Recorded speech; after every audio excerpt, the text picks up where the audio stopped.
Hello hello good morning previous video तो आपण मैंने देखिए traditional cuisine and cooking competition थिला कॉलेज रे।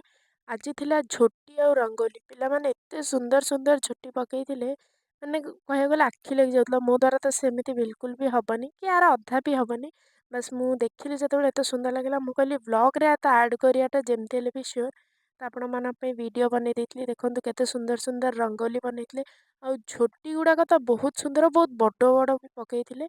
बड़ा सुंदर होता तो ये वीडियोटा गोटे बनई देथि। तापर कॉलेज रे सब काम सारिके मु पळै आसथिली घर को। आज संध्या बेले दीदीर गोटे कलिकांकर बाहागर थिला सोनाली दीदी जाइथिलु। बहुत सुंदर सजेइके ठिया होइथिले। गला बेलକୁ से मते देखि गोटे सुंदरिया स्माइल टे फर्स्ट देदेले। तापर एठी तांकर बाहागर पूजा चलथिला। मु एठी स्टाइल मारिकी गिर गिर बुलिकी आपण मानकु मो ड्रेसटा देखै देली। तापर स्विमिंग पूल थिला सेटा भी देखि दियंतु। तापर पळैथिलु पेट पूजा करिया पई पेटटा हबो खाइ देइकी घर को पळै आसथिलु। बस एतिକି ଥିଲା ଆଜିର ଭିଡ଼ିଓଟି। ଯଦି